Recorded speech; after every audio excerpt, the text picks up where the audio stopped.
เพื่อการศึกษาพระพุทธศาสนาและจริยธรรม FM ความถี่104.50 เมกะเฮิรตซ์วัดฝายหินตำบลสุเทพอำเภอเมืองจังหวัดเชียงใหม่เมตตาในท่านพระครูสมุวิสุวัฒน์วรกิจโจท่านเจ้าอาวาสท่านผู้อำนวยการสถานีวิทยุคืนนี้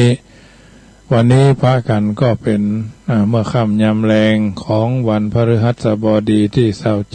27เดือนพฤษภาคมเดือนเก้าเหนือแหม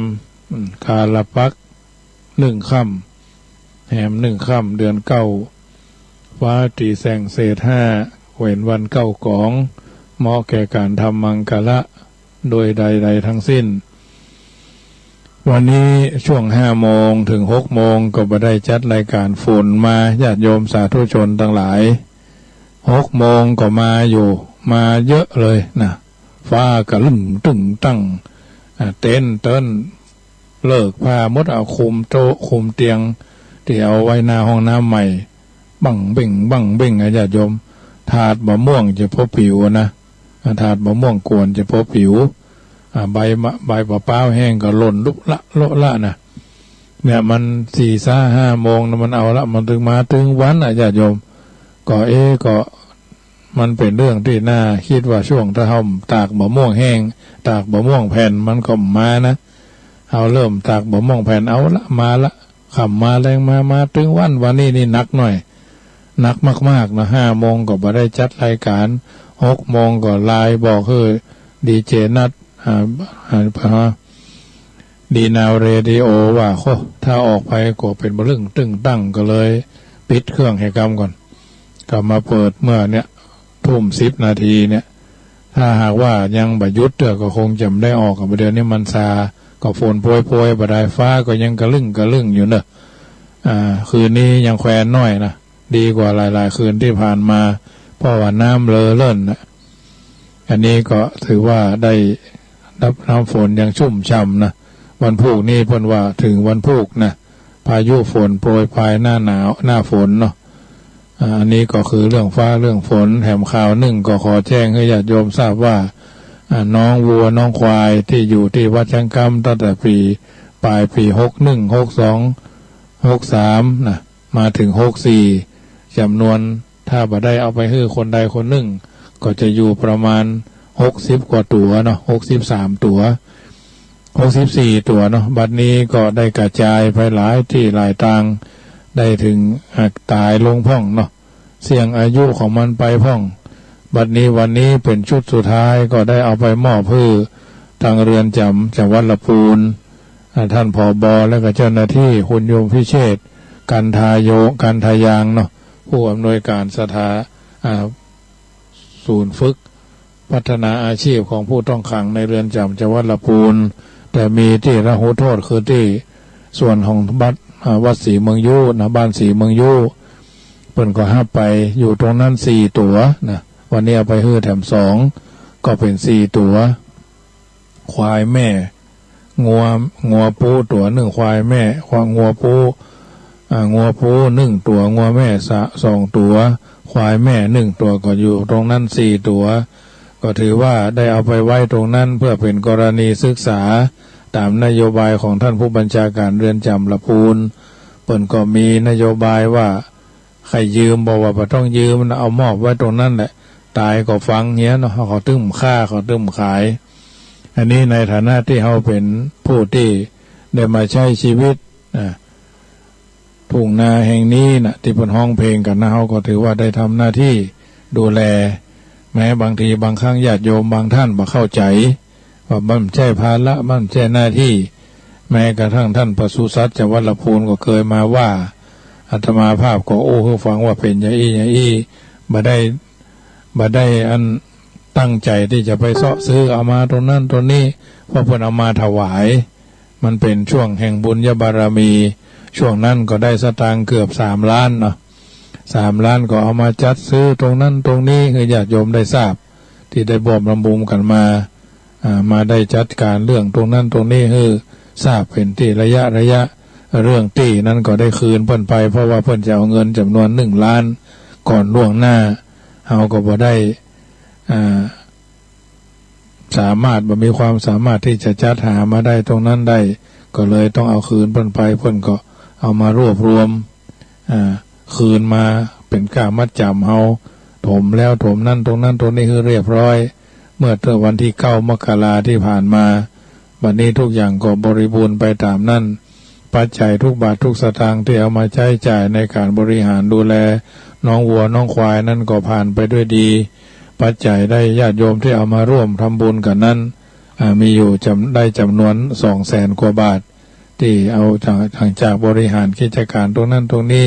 โยมพี่เชียงใหม่ก็ดีโยมอื่นๆก็ดีร่วมทำบุญกันมาก็มารวมเป็นปัจจัยที่บูรณะกุฏิสงฆ์ทำ200,000รวมในการบูรณะกุฏิสงฆ์ชำระสะสางไปแล้วยังขาดทำ200,000ก็600,000 กว่าบาทปัจจัยที่ได้มาร่วมจากน้องวัวน้องควายญาติโยมทาละวายสมทบกันเข้ามาได้จ่ายคือศาลาไปแล้วประเด็นนี้ก็ยังเหลือหน้ามุกมุงหลังคาถมยังเหลือแต่ไฟคัดไม้แล้วก็สี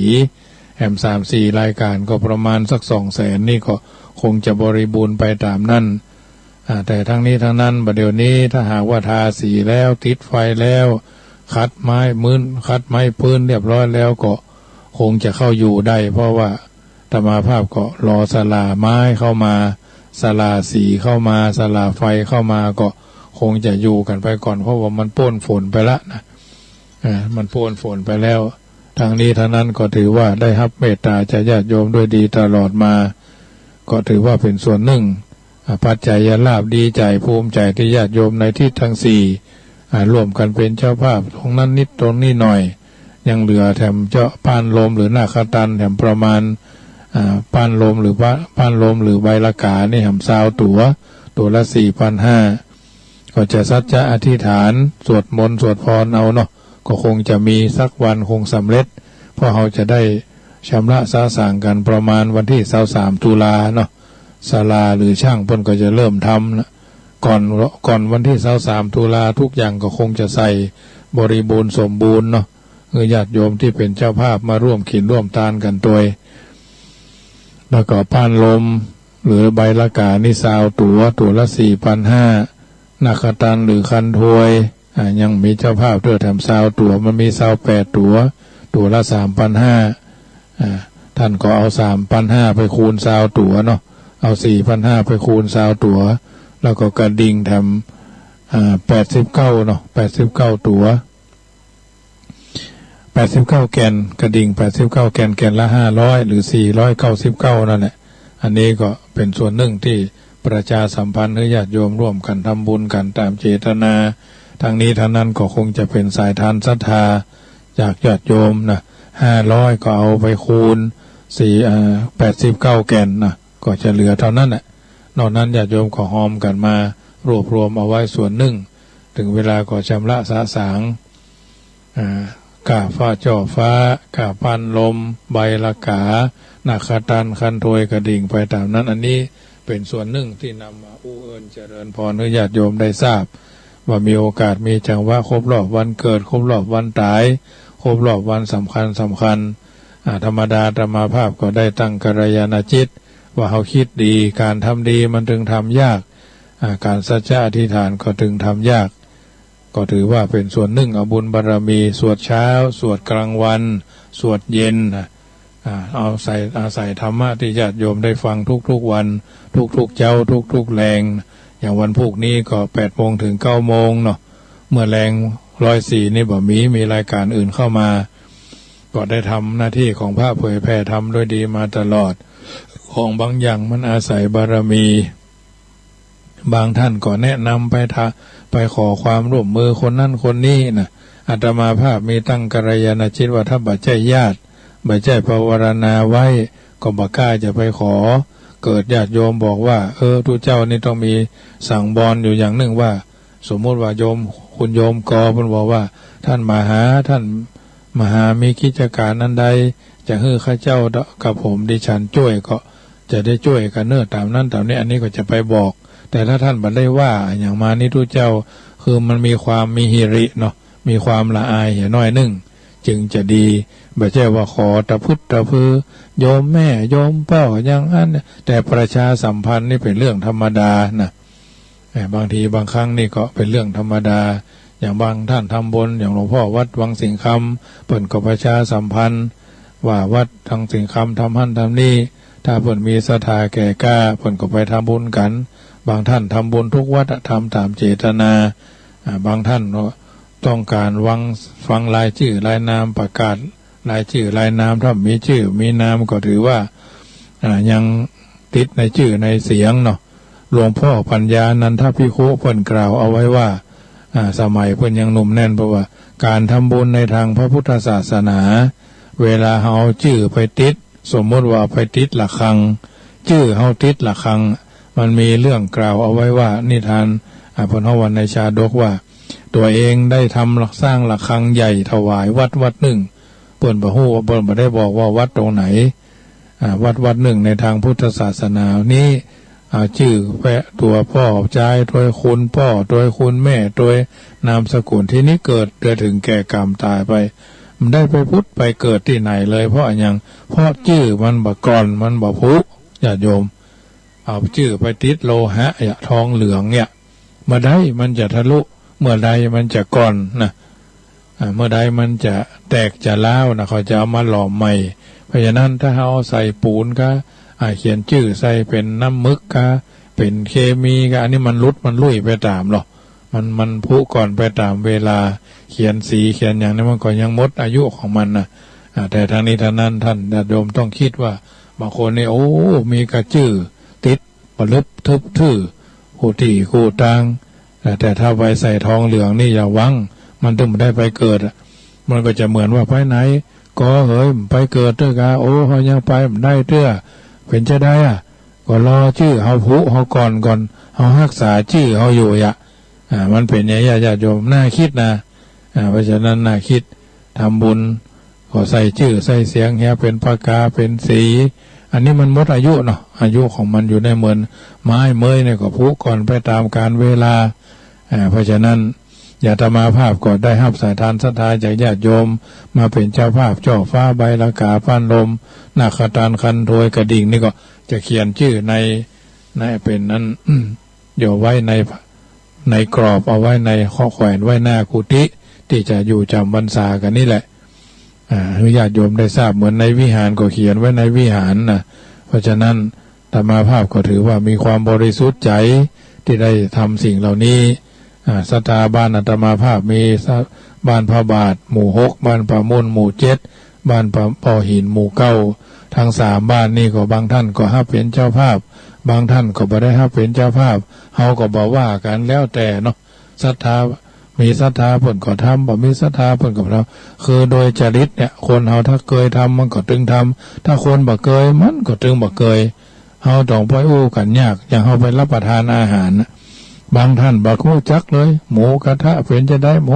มูจุ่มเป็นจะได้หมูไปกินกันเนาะบางคนก็ไม่ใช่ฮู้จักพิซซ่าตมาภาพมาอยู่วัดจังกำใหม่ๆเนี่ยนะทำข้าวคุกกะปิแจกเพิ่นน่ะทำข้าวคุกกะปิแล้วเพิ่นยังไข่หัวใส่ตมาอยู่นะโอ้ถ้าตุเยะยังน่ะข้าวคุกกะปิมันมีเหรอข้าวศูนย์กะปิกะอีวะมันเป็นจะเฮ้อละเคยกินเคยได้ยินอยู่โอ้เฮาก็เนี่ยมาจนพอเคี่ยวเก้าบ่มีแล้วเนาะข้าวคุกกะปิพ่องนี่นะน้ำพริกลงเรือนี่นะน้ำพริกกะปิทรงเครื่องนั่นแหละน้ำพริกลงเรือข้าวคุกกะปิแจกญาติโยมมันมีมันเป็นเรื่องที่ว่าประดิษฐ์ประดอยเนาะขนมนมเนยสุดเฮากวนบะม่วงเขาเนี่ยว่าเขาตัวเจ้าโกนมองก็จางกันบอกโอ้บัดมันมีไปเอาดวงอาทิตย์กับดวงจันทร์และดวงดาวได้นะตัวเจ้ารุ่นใหม่ต้องทำได้นะต้องทำได้พอดีตระกูลอาตมาภาพเนี่ยเปิ่นมีความถนัดถนีแผงขนมน้าสาวก็ทำขนมอยู่นะพ่ออุ้ยแม่อุ้ยก็เป็นคนทำข้าวพื้นเมืองสืบมาจากพ่ออาตมาภาพก็ทำข้าวจ้างอยู่แม่ก็ทำจ้างอยู่พออยู่กับบ้านนายสันเทพมณีเนาะตระกูลนี่นะอยู่บ้านคุณหมอพี่สาวก็ไปเป็นเชฟนะทำกับข้าวกับฝาอาหารไทยจีนเนี่ยเขาก็ซื้อเพิ่นมากะ เฮาก็ไม่ใช่ว่าเก่งยักหนาแต่ว่าเฮามีความศีลจำเฮาเป็นคนตุกเฮาก็ต้องดูไปตามสภาวะการเรื่องต่างๆเหล่านี้เป็นเรื่องที่ทำได้นะแม้มาเป็นเจ้าอาวาส ก็เช่นเดียวกันเฮาต้องมีลูกลูกศิษย์ต้องลูกศิษย์ลูกหาถ้าเป็นเจ้าบ้านนี่ถ้าไผได้เป็นเจ้าแม่บ้านได้ไปเป็นเจ้าเบื่อเป็นเจ้าบ้านเจ้าเรือนเนี่ยโอ้แม่บ้านบ่อดตายญาติโยมรับรองบ่ไปไหนแล้วบ่ไปซื้อข้าวๆทางนอกมากินแล้วบ่ใช่ว่าโอ้ตัวนะถือว่าทำได้นะพอใจจะมีสักกี่คนที่ทำกับข้าวได้ทำกับข้าวดีได้ก็ดีเนี่ยมันเหมือนกันหรอญาติโยมถือว่าเลี้ยงถ้ามีครอบครัวก็เลี้ยงครอบครัวได้บ่ฮือเมียได้อดอยากไอ้เถอะเนาะบ่ฮือแม่บ้านได้อดอยากปากแห้งละทำขนมก็ได้ข้าวเหนียวบะม่วงก็ได้ข้าวเหนียวมูนนี่นะประมาณนะแต่ก่อนอยู่จังหวัดนนท์โอ้ยข้าวเหนียวมูนนะจังหวัดนนท์นายแฟ้มนะข้าวเหนียวนายแฟ้มที่ตลาดท่าน้ำนนทบุรีนะไปพอเพิ่นเหมือนกันนะเพิ่นมาใส่เข้ามาโอ้เพิ่นใจเข้างามกวนพวกข้อแขนข้อแขนข้อศอกเพิ่นดีนะกวนมือนี่แหละตัวพอใจเพิ่นก็กวนตัวไม่ยิงเพิ่นก็ใส่กะทิอ่ะโอ้ห่อมาเม็ดงามเพิ่นคือมันละอุเนาะกะทิก็เป็นกะทิขูดเพิ่นใจกะทิซื้ออย่างรุ่นใหม่กะทิซื้อรุ่นใหม่มันมีกลิ่นนะกลิ่นอ่อยๆว่างั้นเถอะถ้าเป็นกะทิขูดมือเนี่ยมันเคี่ยวหรอเคี่ยวอะไรอ่ะใส่น้ำตาลปิ๊บนะน้ำตาลปึกนั่นนะออกมาก็งามญาติโยมแล้วเพิ่นเอาไปอบโดยมันมีเทียนหอมอบโดยมันก็ม่วนแล้วมันก็รู้สึกว่าเป็นที่น่าอร่อยเพิ่นก็มีถั่วลิสงถั่วเหลืองนั่นน่ะถั่วเหลืองเอาคั่วเนี่ยเป็นเรื่องที่ละเอียดละออนะญาติโยมทำกับข้าวกับปลาถ้าไผทำได้มันถึงม่วนก็เป็นการใช้สมาธินะการใช้สมาธิวันนี้ถือว่าเป็นรายการที่ประทานนานาสาระการทำบุญในทางพระพุทธศาสนาก็เหมือนกันญาติโยมเฮาฮื้อตาลส่วนมากเฮาฮื้อตาลกันเป็นส่วนมากเฮาก็บ่ได้เฮาฮื้อตาลเป็นการชำระความโลภแล้วคือส่วนมากก็จะไปถวายสังฆทานรักษาศีลเฮาก็รักษาศีลแต่ก็บ่แน่บางท่านก็ยังบ่ครบข้อนะบางท่านก็บ่เข้าใจอยู่ศีลข้อที่1บ่ฆ่าสัตว์บ่โหดบ่ใจร้ายนะบ่ลักทรัพย์บ่ประพฤติผิดในกามบ่จุร้ายหลอกลวงนะบ่สืบบ่เสพสิ่งเสพติดเนี่ยสิ่งต่าง5ข้อเนี่ยศีลสมาธิเนี่ยเฮาบ่ได้อัปเกรดตัวเก่าเลยบางท่านนะสมาธิเฮาหยังเฮาเดือดร้อนวุ่นวายจิตใจละซ้ำละสายไปทำบุญมาบางเตื้อไปทำบุญมามาถึงบ้านละยังเป็นตาคิดตาขวงเป็นงุดงิดงอดแงดโกรธเกลียดเฮาต้องทำสมาธิเห็นหน่อยกะฮือตาลรักษาศีลเจริญจิตภาวนาแผ่เมตตาพายายบุญถึงคนนั้นคนนี้โดยเฉพาะพ่อแม่ครูบาอาจารย์พ่อเกิดแม่เกิดเนี่ยข้อที่3นี่โดยมากเขาบ่ค่อยทำกันเท่าใดแล้วก็บ่เข้าใจกันเป็นส่วนมากนะ2 ส่วน 3 ส่วนเนี่ยโดยมากจะเข้าใจส่วนเดียวแถม2 ส่วนนี่เขายังหึมหือนะบางคนมาทำบุญแล้วต่อไปครูบาเจ้าวัดพระพุทธบาทตากผ้าเอาฮือตาลแล้วเอารักษาศีลแล้วเอาจะต้องเจริญสมาธิอย่างบ่ได้ก็วันละเล็กวันละน้อยนะเต้าจ้างกระดิกหูหมูแลบลิ้นนี่นะบางคนนี่บ่สนใจบ่เข้าใจเป็นโคตรเป็นเกียรติเป็นหน้าซับตับงอ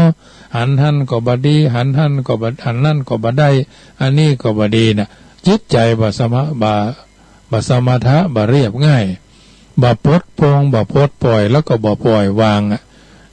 หายใจเข้าเฮาฮู้เฮาบ่เคยบริหารหรอกถ้าเป็นวิทยุมือถือนี่ก็บ่อัปเกรดตัวเก่าก็จะเป็นคนขี้โคตรก็โคตรอยู่หั่นน่ะอันยังก็โคตรโทรศัพท์มาเปิ้นบ่รับก็โคตรโทรศัพท์เปิ้นบ่ได้ตอบไลน์มาเปิ้นบ่ได้รับก็โกรธเนี่ยบ่ถามหาสาวบ่สาวไปหาต้นสายปลายเหตุบ่มีเหตุบ่มีผลเพราะฉะนั้นจำเป็นจะต้องอยู่คนเดียวคนประเภทเหล่านี้ก็มีนะ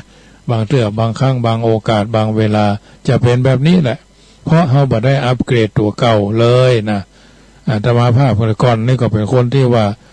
เป็นคนฮ้อนนะอารมณ์ร้อนวันเสาร์นี่นะ บ่ค่อยฟังไผมาอยู่วัดจังกะใหม่ๆอายุ30ปลายมันมอกห้าวเนี่ยเนาะปั๊บเป๊บมันเป็นนักมวยนะก็ปากว่าก็มือถึงแหละผ้าเนนแต่ก่อนนี่ก็ถือว่าเป็นคนที่ว่ามือโวยนะดีมดีก็ปั๊บนะประเดี๋ยวนี้ยังอ่อนไฟเพิ่นเฮาว่าผ่อนปนไว้เยอะนะบางทีญาติโยมว่าหั่นว่านี่ไปแถวบ้านบ่แหละอย่าได้โยมมีปัญหาอย่างใดกะยังว่าไปว่าหั่นว่านี่นะเคยถามตบปากโยมอยู่หน้าวัดนี่ก็เหมือนกันเป็นฟ้าเป็นฝนมาทำละโยมเอ้ยก็เป็นอย่างมันเหลือเวลาแต่มาเมินเนาะกะลึ่งตึ้งตั้งมาทำละคืนนี้ก็ถือว่าเป็นคืนที่ชุ่มฉ่ำเนาะเอาความเย็นแทนญาติโยมทุกคนเนาะโอ้ยกที่3แล้วนะประเดี๋ยวนี้นะ5 โมงถึง6 โมง6 โมงถึง7 โมงนะ7 โมงถึง8 โมงมาประเดี๋ยวนี้มาทะละฝนเม็ดใหญ่ญาติโยมตกใส่สังกะสีปักเป๊กนะประเดี๋ยวนี้นะมีความเย็นเผื่อญาติโยมเนอะที่ฟังขึ้น104นี่นะพี่น้องทางเชียงใหม่เป็นจะใดก็โทรศัพท์ทักทายกันเข้ามาได้เนอะเพราะฉะนั้นเอาจะฮื้อตาลเอารักษาศีลแล้วจะไปเริ่มแผ่เมตตาโดยแผ่เมตตาก็หมายความว่าแสดงความบริสุทธิ์ใจนะญาติโยมหลวงปู่ทองเพิ่นก็ถึงบอกว่านิ่งได้ทนได้นะนิ่งได้ทนได้อดเปรี้ยวไว้กินหวานนั่นแหละอดสารได้ซ่าอย่างเขาเป็นผู้ใหญ่เขาก็ต้องปลดปลงนะปลดปล่อยวางอย่างวันนี้อาตมาภาพก็เอาไปเอาน้องควายมีเพิ่มบุญไปมอบเพื่อสถานเรือนจำกลางจังหวัดลำพูนที่วัดเรือนจำที่บ้านยู่เป็นละหูโทษก็ถือว่าไปแผ่ภายใจบุญเอาน้ำขมิ้นส้มปล่อยอาบน้ำให้มันเรียบร้อยละเอาไปส่งให้เรียบร้อยบอกว่าลูกไปอยู่ครับเจ้าหน้าที่เนอะพ่อก็คงบ่ได้มีโอกาสได้เลี้ยงดูลูกแล้วไอ้น้องก็ถือว่าลูกเนาะจะว่าบอกคือแม่ธรณีเจ้าตี้ยะเพราะมันเป็นช่วงเดือน9อยู่แม่ธรณีเจ้าตี้พ่อดำพ่อเซี่ยววัดว่าบัดนี้อาตมาภาพจะได้นำควายไปมอบเพื่อเจ้าหน้าที่เรือนจำเพิ่นดูแลพอต่อไปทางหน้าอาตมาภาพมีภาระอันใดที่จะต้องทำภาระอื่นๆเกิดขึ้นมีขึ้นก็จำเป็นบางเตื้อจะต้องได้ไปเตรียมตัวอบรมพระอุปัชฌาย์โดยพ้องงานอื่นๆก็คงจะปลดปล่อยลดความยุ่งยากให้มันน้อยลงเพราะบัดนี้อายุเฮาก็57แล้วจะอยู่ทำสัก40 กว่าปีก็คงจะพลิกบ้านเก่ากันเป็นส่วนใหญ่เนอะญาติโยมสาธุชนไม่ใช่ว่าโป่งอายุนะบ่จะได้โป่งอายุสังขารบางอย่างที่เฮาทำถึงวันนี้ก็สะดุ้งตื่นตี 3สะดุ้งตื่นขึ้นมาก็มีโอกาสก็พอมือถือเห็นน้อยเพราะว่าช่วงกลางคืน3 ทุ่ม2 ทุ่มปลายนะธรรมาภาพก็ปิดมือถือข้อมูลทั้งหลายข้อมูลมือถือเนี่ยเขาปิดหมดเพราะว่าเขาชาติเอาไว้แล้วก็เขาก็จะต้องจำวัดเขาถ้ามีโทรศัพท์เข้ามาก็โทรมาได้ฉุกเฉินอย่างนี้สามารถโทรมาได้อยู่ทางนี้ทางนั้นก็ถือว่าเขาปิดการใช้บริการอย่างต่ออย่างบ่ได้ส่งอย่างคือภายละหลัง3 โมงไปแล้วหลัง3 ทุ่มไปแล้วก็ยุติการสื่อสารทั้งหมดทั้งมวลอันนี้ก็เป็นส่วนหนึ่งได้ส่งข้อความคืนนี้เข้าสู่นิทานรับเป็นสุขแผ่ภายใจบุญธรรมะเตียธรรมภาพส่งให้ญาติโยมทุกคนทุกอายุนักก็เป็นพ่อเป็นแม่เป็นพี่เป็นอ้ายพี่สาวพี่อ้ายน้องเสมอเพื่อนญาติโยมที่เป็นกัลยาณมิตรอย่าไปนึกว่าธรรมภาพอวดรู้อวดฉลาดเนอะเอาสิ่งที่ดีมอบเพื่อญาติโยมสาธุชนเอาไปก่อนจะรับจะนอนบางทีบางท่านได้รับไหว้พระสวดมนต์แผ่เมตตาสวดมนต์ทุกคืนทุกวันอย่างน้อยๆก็อรหังสัมมาสวากขาโตสุปฏิปันโนนะมาตาพิตโรคุณูปการโรนะแผ่เมตตาทุกวันนะก็จะอยู่สบายชุกเช้าอาตมาภาพสะดุ้งตื่นเมื่อตาชำระน้ำเรียบร้อยแล้วก็จะสวดเมตตาหลวงประมาณ130 บรรทัดแล้วก็นั่งสมาธิสักพักหนึ่งแล้วก็จะได้ฉันโอวัลตินกาแฟแล้วก็เดินทำสักระยะหนึ่งเข้าห้องน้ำห้องส้วมเรียบร้อยก็ไปเปิดประตูไปเสียบเข้าซุกนะไปเสียบเข้าเสียบอย่างไว้แจ้งดีขวายงามมาก็จัดรายการ6 โมงถึง7 โมงเรียบร้อยแล้วก็เปิดประตูวัดประตูวามีละอ่อนอยู่ตัวช่วย ตูเจ้าก็มีนี่2 ตนอยู่กรุงเทพยังมาเตื้อแถมตนก็อยู่แถมวัดหนึ่งมี2 วัดตูเจ้าแต่ก็มีอยู่6 ตนเนนมีละเนนลาสิกขาไปแล้วทำอย่างนี้ทุกวันนะญาติโยมเอาจะไปถึงไหนไปถึงไหมก็เราต้องใจสมองนะต้องทบทวนสวดมนต์ทุกวันนะญาติโยมเพราะฉะนั้นถ้าเราทำก็เราได้นะมันมีไผช่วยเราได้เนอะญาติโยมเราจะอยู่ด้วยกันสักกี่ปีก็ไม่ต้องไปคำนึงถึงโปร่งชีวิตว่าวันนี้เราอายุเท่าใด50 ปีก็เหมือนบ่าย 3 60 ปีก็เหมือน4 โมง70 ปีก็เหมือน5 80 ปีก็เหมือน6 โมง90 ปีก็ทุ่มปลายตึกไหนก็เจ้ามันเตอะเอาบ่ต้องไปเครียดทำวันนี้ให้ดีนะไม่ต้องรอฟ้าสดใสห่วงและกำลังใจของเฮาอยู่ที่เฮาทั้งนั้นน่ะเฮาทำวันนี้ให้ดี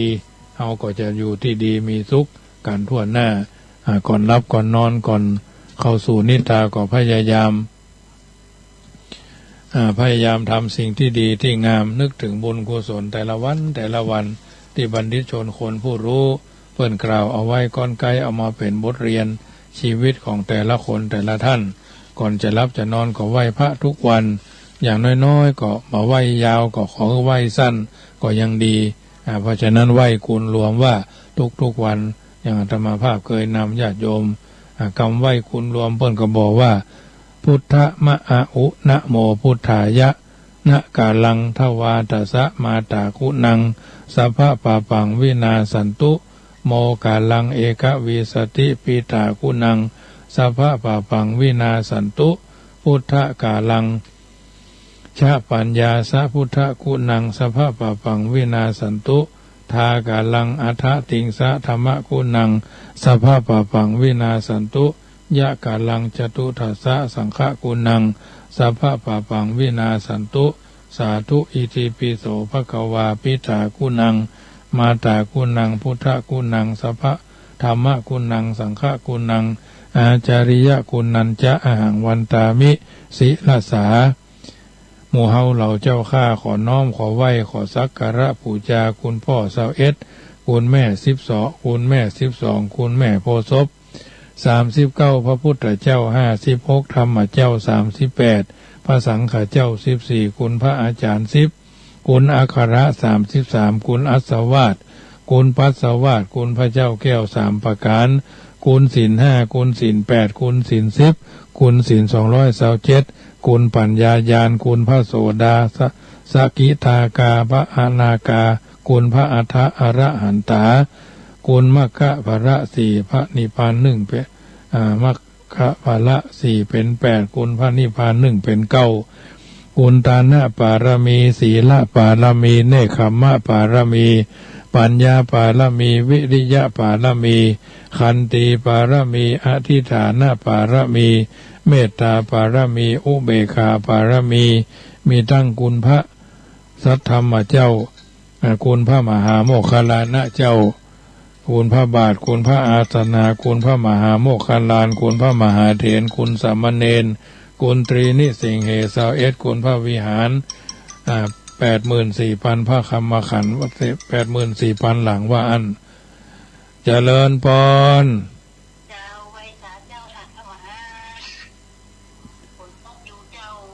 ทั้งเพศก็ตกมากันนะเดี๋ยวนะจุ่มเย็นเนาะโมทนาเจ้าขออย่าได้มาผจญแป้ด้วยคุณกุศลที่ข้าพเจ้าได้ระลึกถึงเติงหาคุณพ่อคุณแม่พุทธเจ้าธรรมเจ้าสังฆเจ้าอริยเมตไตรเจ้าขอจงมีอิทธิฤทธิเตจะแก่ข้าพเจ้าภวันตุเมสิทธิกิจังสิทธิกัมมังสิทธิการิยะตถาคโตเจริญพรโยมแม่ครูสาธุเจ้าฝนตกก็มันตกให้มันสุดมันเย็นแต่วันนี้นะเจ้าวันนี้ได้3-5แล้วเนี่ยเดี๋ยวนี้นักเลยวันเนี้ยโทษแดงมันแรงนี่แดดอยู่ในเจ้าแดดนะหมอฮ้อนเมื่อวันฮ้อนอยู่ต้นไม้เหี่ยวหมดน้ำแล้วก็ยังเหี่ยวอยู่มันฮ้อนจัดเจ้าน้ำเลื่อนแล้ววะเนี่ยโอ้ มันเย็นเนาะทุกถึงวันเนี่ยถ้าจะได้ตากมะม่วงตลอดแบบนี้นะเจ้านี่เราได้เก็บข้าวเก็บออกเนาะนั่นเหรอออกกำลังแข่งกำลังขาสมาร์ทดีแล้วค่ะจะได้แข็งแรงเจ้าโมทนาอ้าว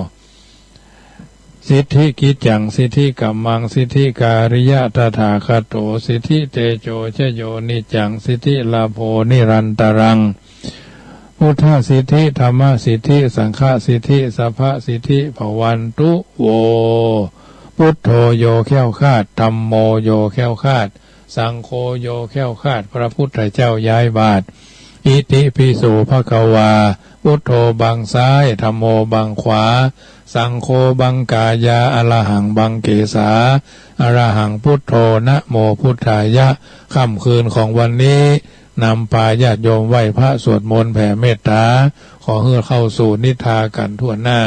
รับเป็นสุขตื่นเป็นสุขกันทั่วหน้าก่อนจะรับแต่นอนนึกถึงคุณพ่อ21แม่12พุทธเจ้า56ธรรมเจ้า38สังฆเจ้า14คุณครูบาอาจารย์10คุณทานคุณศีลคุณภาวนาแล้วค่อยๆรับตาลงนึกถึงบุญกุศลว่าวันนี้ทำดีหรือยังแล้วพวกนี้เราก็จะต้องทำดีกันต่อไปยาวะชีวังกันทั่วหน้าทุกคนทุกท่านเตี้ยงแต่แด่เตอะอายุวันโนสุขังปะลัง